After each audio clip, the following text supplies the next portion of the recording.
because the fun is just about to begin. Welcome, friends, to the animation experience at Conservation Station.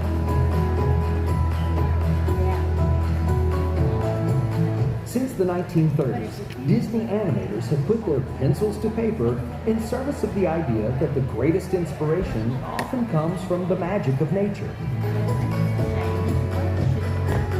Walt Disney himself understood the importance of spending time around animals, studying their behavior and personalities in order to create realistic characters and dynamic storylines.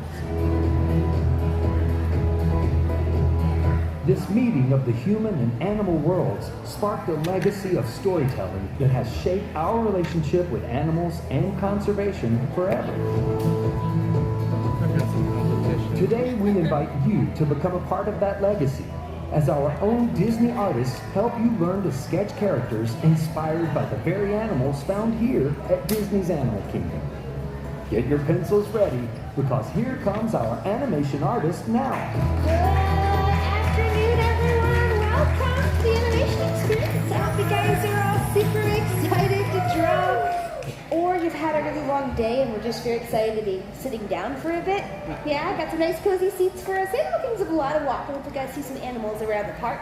But my name is Brooke and I'll be there for this class today. I also don't know if you guys see who we were sketching as you were coming in. But throughout the day we are drawing some of our Fab 5 characters. And we got one of my favorites, because do I have any dog people out here? Do you? Okay, awesome. We'll take the cat people too. But for this class, we are going to be drawing Pluto. Yeah. So that'll get you a little bit more excited. I kind of want to get you a little bit inspired, kind of show why we exist out here. So we can look at the monitors for that nice inspiration.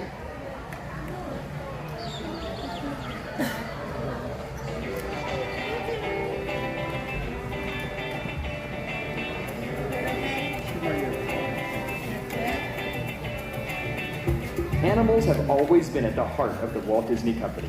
As Walt himself once said, "I hope we never lose sight of one thing, that it was all started by a mouse." Although Mickey was one of the first characters to draw inspiration from the animal world, soon many more would follow. Walt Disney understood the importance of spending time around animals, studying their behaviors and personalities. Animators continue this practice to this day, bringing to life realistic characters and dynamic storylines that we've enjoyed all these many years. Walt's passion for nature led to exploring wildlife and the great outdoors with a documentary series known as the True Life Adventures. Later, Disney Nature Films launched to continue inspiring audiences with breathtaking stories about wildlife and wild places. Walt Disney was a true pioneer for conservation. Today, our company remains committed to taking action to create a happier, healthier planet for all through what we call Disney Planet Possible. This includes reducing our environmental footprint, caring for wildlife and their habitats, and creating stories that inspire action. Today, you are at the place where the magic of nature comes to life. Disney's Animal Kingdom theme park, dedicated to showcasing amazing animals and the places they call home. This park creates experiences that inspire our guests and provide opportunities to join us in protecting our precious planet. Here, the future of animals and their stories are always a new adventure, growing and waiting to be explored. So yeah, pretty cool. I guess hope to get an adventure around and see some of our animals around the park. But now we have the most important one up on screen. We have Pluto. So you guys get sit back, relax, and have fun to start sketching.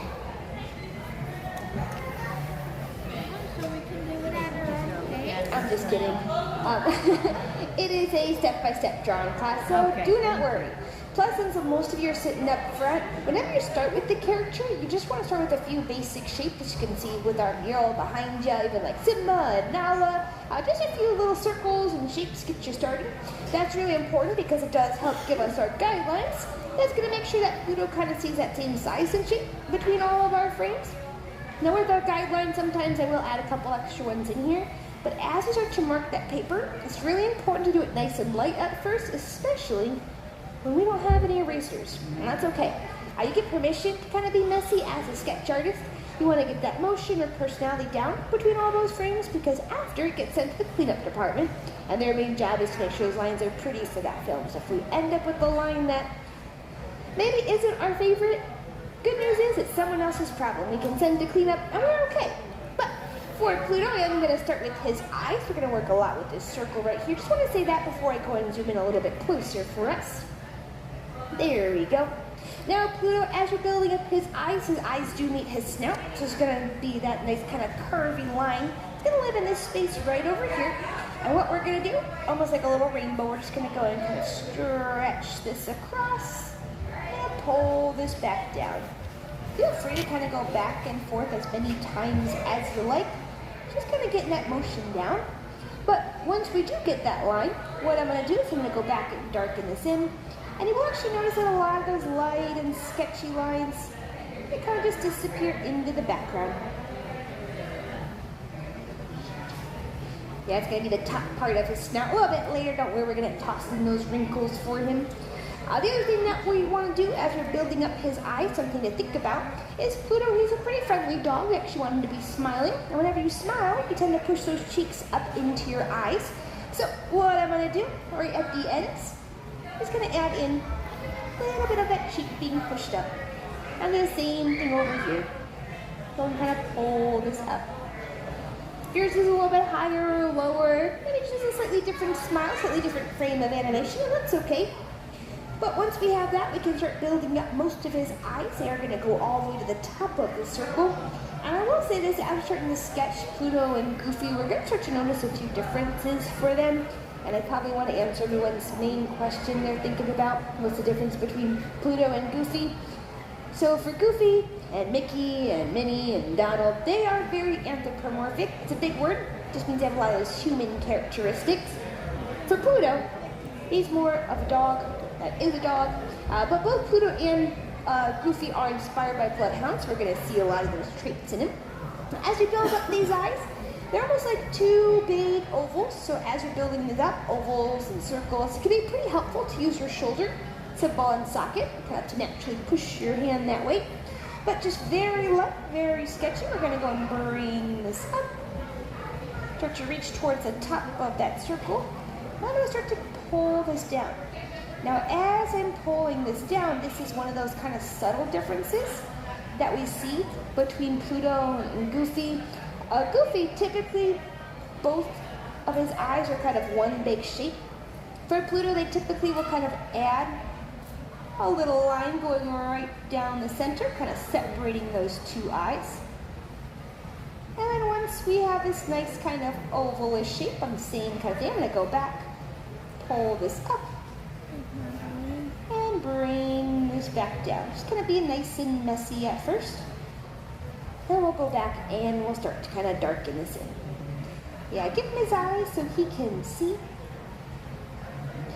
Now Pluto, when we first see him, he does have a little interesting story trying to become the Pluto that we know and love today. When the idea of having a dog almost as a pet started to brew, we actually see it in 1930 in a short called The Chain Gang. Mickey's playing the role of a convict leaving the jail. And we see two bloodhounds that are very similar design to Pluto. So they're actually identical. And then just a year later, kind of playing off of that idea, they decided to give Minnie a dog. It looked pretty much like Pluto, but instead it was named probably a very generic dog name, especially being like Carousel of Progress. It was named Rover. And then toying around with that idea still, seeing how they could kind of workshop it, deciding to give Mickey a dog. What they did was, instead of having that same Rover name, kind of giving a much more unique name, it was also the same time that the planet Pluto got discovered, so they figured, what a perfect theme. And then, yeah, in 1931, we do see Pluto as Pluto in a little short called The Moose Hunt. Yeah, Pluto kind of has a unique development for his character. But hopefully by now, I'm just going to darken in the overall shapes of his eyes. I know a lot of times when you think of cartoons and what you see in film, you kind of hear this trope that dogs only see in black and white. Not quite true. The only thing that's hard for them to see is the color red. They actually do see a lot of those blues and those yellows. So especially, I kind of saw a lot of dog people hands go up. So if you have dogs at home and they've been a very good dog and you get back from vacation, you want to treat them, when you look for maybe a new toy or stuffed animal for them, try to look for some of those ones more in blues and yellows. Helps them to see it a little bit better. But speaking of sight, we want to give Pluto his pupils. These are the whites of his eyes. So his pupils, they're going to be roughly about half the shape. So we have this guideline right here. If having that helps you, feel free to toss in this extra one. Roughly about half the height. It's okay to have a lot of these extra lines. Think of it almost like in math, when you're showing your work, kind of how you got to that final drawing, same kind of thing. But just like before, I'm going to go and I'm going to pull this up, almost like a very stretched out kind of C shape. Now we're going to go and circle this back down. If you want to draw that whole oval, definitely feel free to. Just kind of keeping everything nice and loose. Okay. And we'll do the same thing over here. Kind of just go and pull this up, reach to that guideline, we'll go and pull this back down. Now this is up to you. Kind of a personal preference depending how you want your Pluto drawing to be. I want everyone to kind of have their own unique drawing. If you would like to even change up his pupils as we darken this in, maybe you're a big fan of like some of those new Mickey shorts where Pluto's got those pie cut eyes, that's up to you. And we'll go back in, we'll kind of darken this in his eyes so he can see. Now how dogs see is kind of different than us too. Their vision is going to be more set up to see motion rather than clear objects. So especially for my dog owners, if you've been taking your dog on a walk and maybe you see like a bunny or a squirrel and it's stopped, we can see it great. The dog, sometimes even try to point it out to them and they still don't really see it there until it moves and then they see it. Of course, a bunny or a squirrel moving around is going to be a little bit harder for us to see, but much better for dogs. They kind of see almost opposite in that way. Yeah, see motion a little bit better than those clear objects. And then same kind of thing, I'm going to give this a little bit of shading. Pluto doesn't have a ton of shading, but if you do need a chance to catch up on anything, it's always a really good chance to. Once we have his eyes though, the other important thing to add in, especially for an animal animated character, we want to sneak in some eyebrows, since most of the time animals, they'll communicate with their body language, and us, it's mainly our face, almost exclusively eyebrows. I'm actually going to kind of push my camera out just a little bit. There we go. Now his eyebrows, the cool thing is we've done the hard work. It's going to be almost the same kind of M shape. If you want to do for Minnie or Mickey, but all we're going to do is just going to stretch it up a little bit more. So just very lightly. I'm going to pull this up, reach back down, and bring this back up. Yeah, most of the time animals, they'll communicate with their body language, like we think of dogs wagging their tails. Dogs, though, they have been man's best friend for quite some time, so they have kind of picked up that we like to communicate a lot with our face. So much so, studies have even been done that dogs know how to kind of start to use some of those brow muscles. So when your dog is giving you those puppy dog eyes, pushing their brows down, they know exactly what they're doing. I'm going to go back and darken this in. I know I have been talking just generically with dogs. Pluto, he is inspired though specifically by a bloodhound. And one thing that we tend to see a lot with bloodhounds, they have this little kind of bump on the top of their head. That's what we can do to kind of finish off the top of Pluto. Especially if we think of other Disney bloodhounds, like one of my favorites, like Copper from Fox and the Hound. See that same kind of thing. If you want to just draw almost like a little curve, you can. If you want to draw in that whole circle, I said since we are being a sketch artist, we get that permission to be nice and messy. But if you just want to do a nice little rainbow, that's totally up to you too. But now we have his eyes and his eyebrows. Since we are drawing that bloodhound though, I want to start to get to his nose. Dogs have a great sense of smell. Due to a lot of their scent receptors, for us, we have about 6 million. Sounds like a lot. Dogs in general, they have a little bit over 150 million. And then certain breeds like bloodhounds, they have about 230 million scent receptors. So they have a great sense of smell. If we want to get to his nose, we're going to start to kind of reach down. To get to his nose at the end of his snout, we're going to add in a few more wrinkles. We got one curve right here. I'm going to go and toss in a second one, kind of about halfway. And then this is one of those extra little details that's different between Pluto and Goofy. I would just add Goofy's nose right here. For Pluto, he does have one extra wrinkle, so same kind of thing. I'm going to just pull this out. Add adding that extra wrinkle.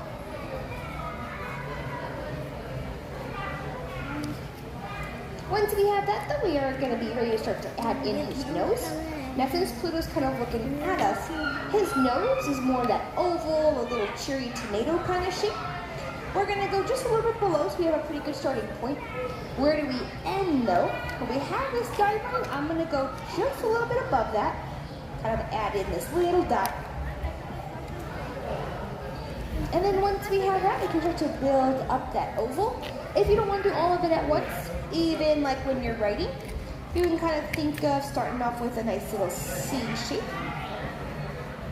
Or we'll just kind of continue it with the backwards C shape. And go around and around, nice and messy. And then out of all these ovals that I'm making, I'm just gonna find my favorite one. We'll go back and we'll darken this in. Yeah, give him his nose so he can smell. Similar to their sight, they do actually smell differently than us. Dogs, they can actually break down scents, almost like a little recipe. Think of like if a pizza's in the room, we're gonna smell that there's nice pizza. But dogs can take it a step further. They can actually break that down. They can tell you what toppings, what sauce, and even if that pizza was set up for delivery, even like a week ago, they can go and track where it went around the resort, wherever they're at. So dogs, they have that great sense of smell. And I'm gonna give his nose a little bit of shading. Once again, it's a little bit larger than his eyes if you want to use the side of your pencil. Kind of cover a lot more ground that way. But now we have his nose. The one thing that we're going to add into Pluto, we have a lot of dogs. I want to leave my cat owners out because cats, dogs, a lot of different mammals have this next little thing. It's this little line. It's called a filtrum. We have one too. For us, it doesn't do too much, but for a lot of mammals, it helps bring moisture from their mouth up in their nose. Having that wet nose is a sign of a nice, healthy dog or cat. And we love healthy animals, especially having our vet clinic up here. But his nose is connected to his mouth. We can start to kind of work on that top part of his muzzle. What I'm going to do, I'm going to give myself some good little starting points. Remember at the beginning, we pushed his cheeks up. That's because we want him to be smiling. Whenever you start to draw smiles, you tend to add these little creases at the end, these little dimples. Perhaps showing that cheek being pushed up. Same thing over here. Now, as we start to build up Pluto for this top part of the muzzle, this is where we are seeing a little bit of a difference again between Pluto and Goofy. Remember, Goofy, he's typically laughing, so his muzzle shape's going to kind of rise up a little bit. Pluto, to really push more of that hound dog, he's going to kind of hang down a little bit. Just kind of push my camera out.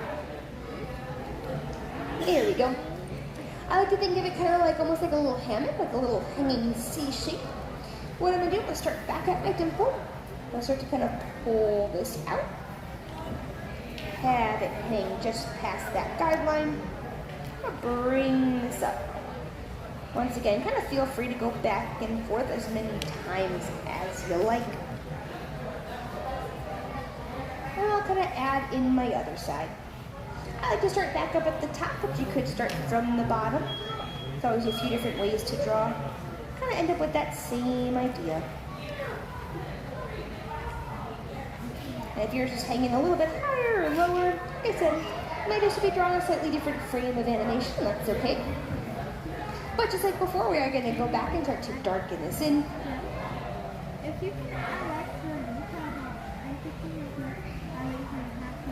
Try to find our favorite out of all these lines. Do the same thing over here.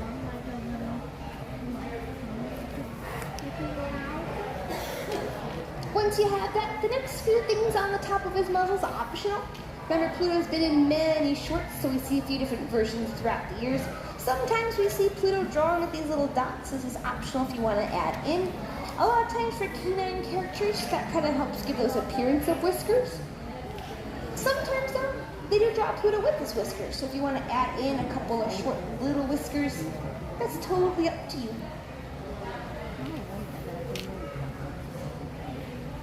But once we have that, we can kind of start to work on the bottom part.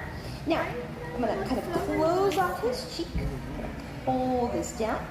Same thing over here, but pull this down. Now this is a concept called solid drawing, even though we're drawing flat on paper. You want to feel very three-dimensional with these characters. So if you want to kind of just bring your pencil down, kind of gives you a nice little starting point. But what I'm going to do, we're going to make these nice U shapes. I'm going to keep them nice and light at first. But if you want, you can just kind of follow your pencil down. I'm going to pull this out and bring this back up. Just nice and light. See kind of that outside part of his mouth. Next one that I want to add in, I want to show the inside. Now Pluto, you can just kind of pull this down. Same kind of thing, nice and light. Pluto, because he's more of that dog that is a dog, I have to have him with his tongue out, so I want to keep these lines nice and light. His tongue is going to go all the way down to my last guideline. I'm going to push my camera out a little bit. There we go.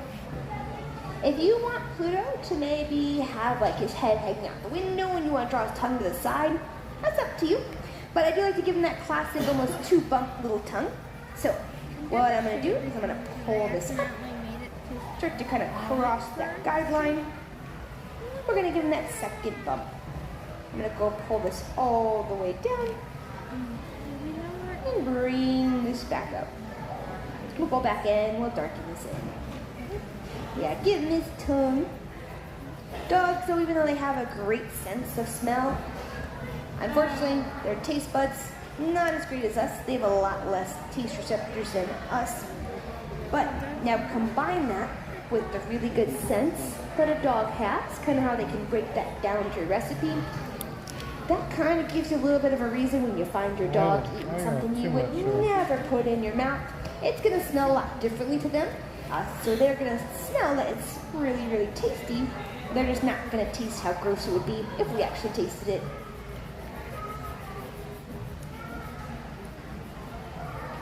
And then once we have that tongue, that can start to kind of darken in. I'm going to start getting the inside part of his mouth. For the outside, it is a little bit optional for you. I like to go and bring this down. And as I'm bringing this down, I kind of like to show a little bit of that lip. If you would prefer to go all the way back up, nothing wrong with that. I like to kind of turn it almost into like a little Y shape. So I'm going to pull this up and then pull this out. Think of Pluto almost at like a very tiny angle. I'm going to go and shade the inside part. If you're an artist who's maybe not a fan of these extra lines that we see and you want to give his tongue some shading, once again, that's totally up to you. But now that we have his tongue, the other thing that I want to start to draw in, something that's going to be nice and long for hound dogs, we're going to add in those ears. Those ears, of course, they're going to be connected to his head. So as we start to build this up, Pluto, we actually see him with this little muscle. That way he can lift his ears up if he hears a sound. Goofy, his ears, we only really see moving if he's fallen, kind of more like hair. So to add in those extra muscles, I'm going to add in this little U shape, nice and light. Add in one right over here. And roughly about that same height, I'll add in my second one.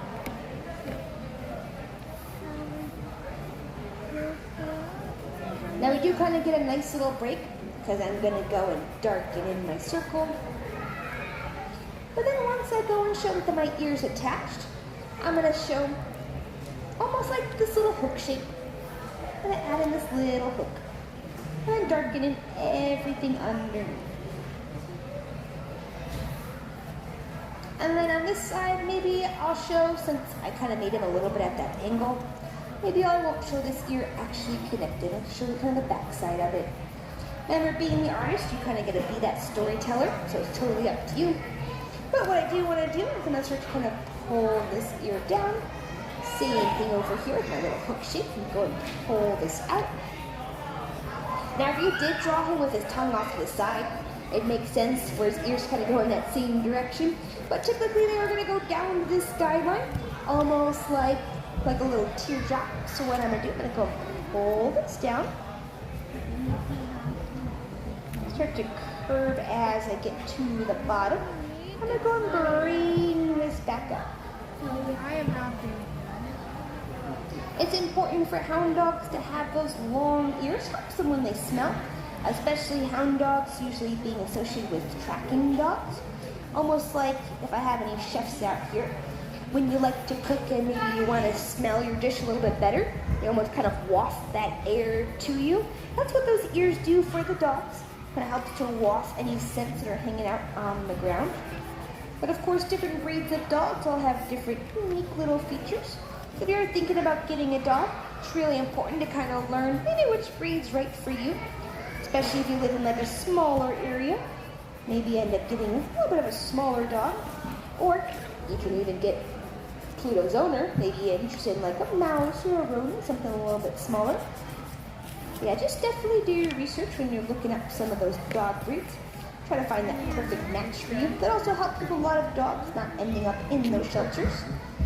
Or if maybe you're the person who already has your best friend, and you are going to go home and give them a nice little toy when you get back. Some of their older toys or blankets or beds, a lot of shelters will actually take some of those in. It's another cool thing to think about. Go back into darken this in. Now Pluto, if you do want to shade his ears, you definitely can. And the next thing we're going to add to Pluto, again, is very optional depending what you would like to draw. I do like to add his collar on, especially since there is this one Christmas short from Mickey's Twice Upon a Christmas. Mickey and Pluto, they kind of get in a little spat, and Pluto takes his collar off and kind of runs away. And Mickey has a really hard time tracking him down, so those collars are very important. Sometimes we see Pluto with an orange collar, sometimes we see him with a green collar. But it is going to be that nice kind of circle shape. As we're going to be building this up, almost think of like a little can of tuna. That's how I kind of like to think about it. What we're going to do, I'm going to push my camera out one more time. And once again, if you're not feeling the collar, that is a-okay. But what I'm going to do, I almost kind of like to go through my tongue. I'm going to start to kind of swing this down. We're going to reach that guideline. And I'm going to bring this back up, having that whole oval shape. That's going to be kind of the overall shape of his collar. Go back in, I'll darken this in. Of course, there are other animals, even kind of relatives of dogs, sometimes on like a different branch of the canine species. Maybe if I've had anyone out here that's gone to the safaris, might have seen some of our painted dogs. See them, hopefully it's a pretty cool day and you saw them nice and active. Sometimes you do see them resting. Once again, it's kind of that overall shape of his collar. Next thing that I want to do is kind of show the top versus the bottom. I'm almost going to take this and turn it into a little bit of a Y shape. I'm going to start to go and pull this out. I'm going to kind of go right underneath his tongue and pull this back up. It's like a little moon. So now we can kind of tell the side versus the front part of his collar. And then my last line that I'm adding is just where his neck is going to sit. So I'm going to add in one more little curve. So now we have his collar. Once we have his collar, we're pretty much wrapped up with Pluto. So I always like to check in and ask, has this been anybody's first time sketching Pluto? Yeah, I got quite a few of you. Awesome. So you just made your first and best Pluto drawing ever. So seriously, take a moment. Be proud of what you've done. A super easy way to show that is by adding your signature to it. I also don't want you to forget that drawing, it's just like anything else. You're only going to get better the more and more you do it. So I definitely encourage you to keep sketching. A cool thing to do is when you sketch, go and date your work. It is 1/18/25. We are in a whole new year.